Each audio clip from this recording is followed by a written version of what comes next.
Hey guys, welcome back. This is Trey Keys here with your first reaction, coming straight from the standard issue edition. We have a special guest. What up? It's Shankster94, aka TheGamerShankster. All right, and the movie that we just saw is. Yes. So we just saw it, and we've been holding in our thoughts until we got back to the house because we wanted to be able to just give you guys our accurate opinion on what we thought of it, having just seen it. Yeah. And a lot to say. For me, it is a bit of a mixed bag. It's a mixed bag because though there were some things that they did really well, especially in tying together Resident Evil 1 and 2. Yeah. There were other things in terms of the filming, story arcs and all of that kind of fell a little flat. And I don't know if it's because they were trying to remain true to the games and keeping everybody around, making sure that nothing bad happened to them. But it does get to that point where I'd say maybe the third act where it does feel a bit rushed. A little bit. It's like all the main events, all the throwbacks to the games, like that, all the memorable ones, all in the last like half an hour of the film. Yeah. Not bad. It was epic finale, but it happened in the game, but you could use a little bit more padding. Just a little bit. But honestly, one of the best takeaways for me for the movie, I mean, it definitely shows the director was a true fan of the games, as he stated. Definitely showed throughout the movie all the tropes and whatnot. Even to some games that weren't even the first and second. There was, it's like, spoiler alert. Are we doing spoilers right here? Yeah. Okay. Let's go ahead. Just this one. Yeah, we're gonna throw. Let's just go ahead and throw it on there. This is gonna be spoilers from here on out. So if you guys haven't seen the movie and you want to see the movie first, go ahead, go watch the movie, and then come back to finish this. Put this video in your save later, and then come back to it. All right. Spoilers. Anyway, so one cool throwback they had, which was irrelevant to the first and second games, there was a scene from Code Veronica in there. There's a little slideshow of the Ashford twins doing their little experiment with the bug and the flies and everything. They totally ripped that straight from Code Veronica, but there's a nice little throwback and the connection to Umbrella and all the conspiracies. You see, even though I consider myself a fan of the Resident Evil franchise, I didn't even know that aspect of it. So, good on them for knowing it. So, take it from someone who has been with the franchise for a very long time and has played like every game in the franchise. If you're a Resident Evil fan, you will understand a lot of the throwbacks in this, and I think you will enjoy it somewhat, regardless of the rushiness at the end of it. I did feel that they were catering more toward the remakes. Definitely. Resident Evil 1, 2, maybe even 3. Just a tiny bit of 3, but so I guess let's start from the beginning. The way they introduce the story is they add a bit of a prequel to it, something that's not in the games, but it plays up Chris and Claire as orphans. Yes. Now I don't believe that that's true in the games. That they were orphans. I believe they do have parents in the game. Like they weren't. They didn't grow up in Raccoon City, as far as I know, nor were they orphans, I don't think. But But it's to set it up later for the remainder of the story that Claire has been heavily investigating Umbrella Corp and everything that they have going on, which also ties them into the reporter that is found in Resident Evil 2 in the jail cell by Leon S. Kennedy. Yeah. So I thought that was done pretty well. And I guess them being orphans didn't really bother me that much. Because you don't really know much about their parents, to my knowledge. For sort of an original take on this story, that was decent, actually. I liked it a little bit. And they also bring in the character Lisa Trevor.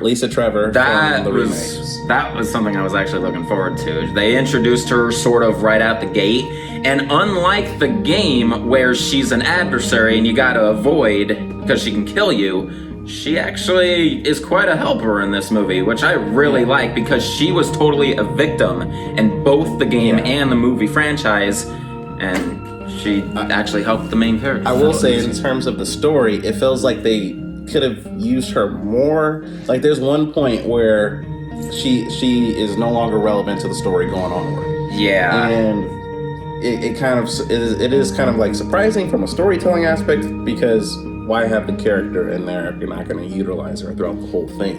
Honestly. Even if you sideline a character, you could always bring them back for later. But yeah, there was just moments like that where characters were in the story and then suddenly they weren't anymore. Like, they just weren't relevant anymore. Just one off like that. Let's see. I loved what they did with the Stars team.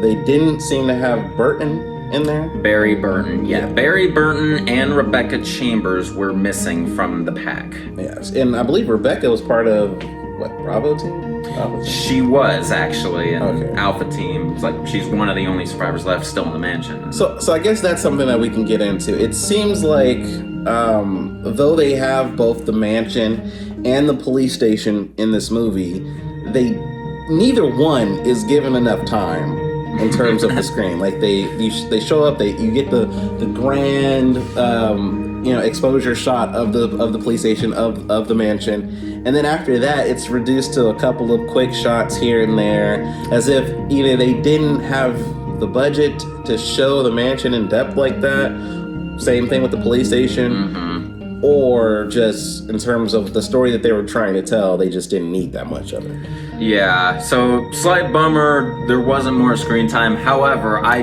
do think they nailed the production design of the RPD. Yes. Seriously. It's spot on. It made me want to go there and walk through the building myself. It made you want more of it. I honestly, I almost wish that they had split this into 2 movies instead of the one. That way each location could have gotten the amount of time and dedication that they needed, because I truthfully didn't feel like we got enough of the mansion. Just when I was like, oh my god, they were doing a slow build, this is really scary. They show that first zombie that you get in the hallway and it turns around and they're all freaked out by it. Then after that, it's just reduced to dark shots of you shooting here and there, and it's like, ah, damn, right, this is all we're gonna get. And the same thing with the police station.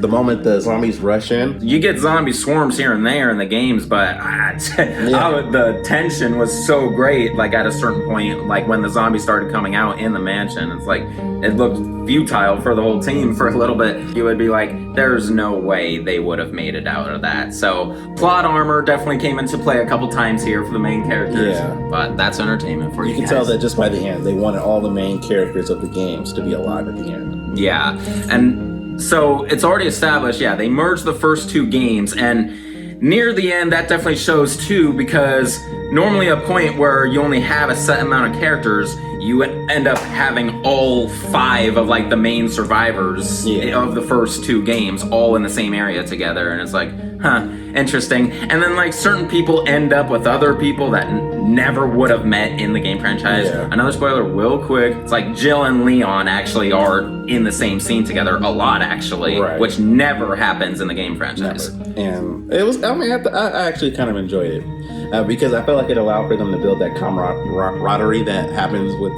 police officers working together. Right. Like, Wesker is not the silent type like how he is. Oh yeah, he's a lot more relatable, human-wise, but he's still kind of an asshole. Yeah, just kind of. He's still kind of a jerk, but at the same time, he's their lovable jerk. Yeah, he's the guy who played football. Somewhat good intentions and was hella of apologetic near the end. Yeah, but his motivations for betraying them this time, in this version, he doesn't work for Umbrella. No. In this version, he, I guess, works for Ada Wong, and that was interesting, as a means of getting money so that he can move out of this rundown town that he lives in. Right. So it's a little bit more relatable. I think that I actually enjoyed this Wesker more in terms of him being played up more as a person than just the cool badass villain that we know. I do hope that we get to see him like that one day, but as of right now, what we have, I'm satisfied with. Seriously. And what we got at the end, it wouldn't be too far-fetched to wonder if possibly they would follow up. Yeah. This director, I mean, he's as big of a fan of the game franchise, he has a lot of ground to still cover if he wants to do a follow-up of some sort. That's true. So.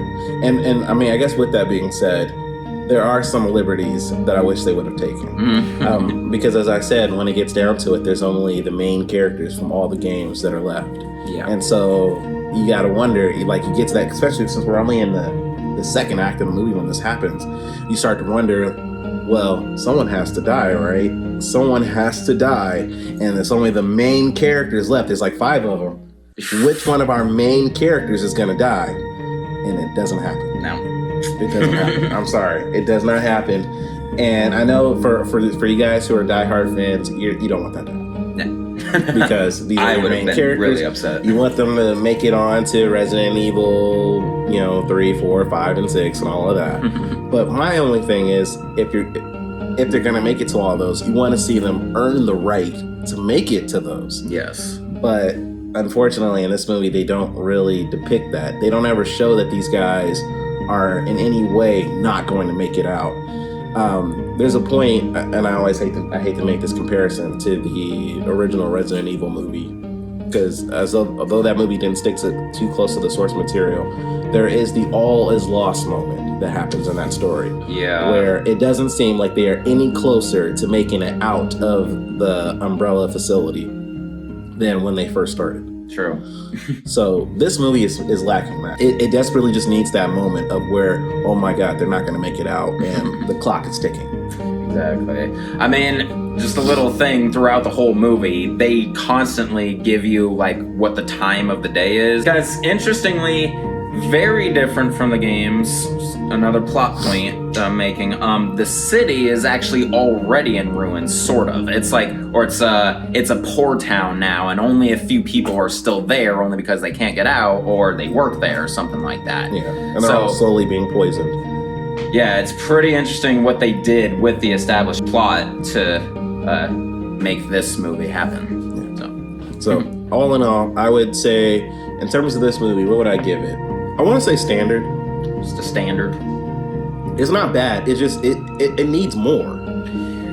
It's like, I would give it 2 different ratings based on your preference. If you are a big fan of Resident Evil in general, this movie, compared to the Paul Anderson series, definitely dedicates to the games a lot more, and this gets a good 9 out of 10 from me in rating when compared to the games and the established franchise. Now, standalone movie, what it's about and whatnot, and what we just discussed, yeah, I'm sort of in agreement with you. It's standard, it's okay. I'd probably give it a 7 out of 10. Okay. Yeah, in terms of, if you're an extreme fan of the game, when watching this, you will feel like maybe the first 30 minutes, the first hour, you will feel like, oh my God, they're doing everything. Yeah. This is amazing. This is great. Or I like the way they tied this in with that in order to move the story along. Like the beginning of Resident Evil 2, the game, how Claire initially arrives on motorcycle. Instead, they put her with the truck driver in order for them to both arrive at the same time.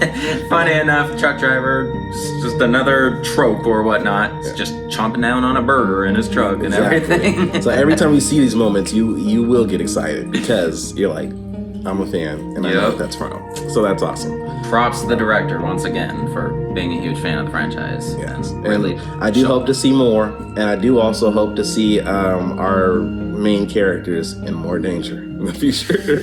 Yeah, I totally would be open for a sequel from this director or anyone associated with him and belt this out some more. I would love to see a Code Veronica adaptation of some sort. It's like they did have that one little scene.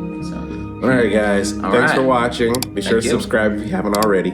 Ring my bell if that's what you're into. Be sure to like, share, and comment below. I'm Trey Keys. I'm TheGamerShankster. And this has been the Standard Issue First Reaction. Peace.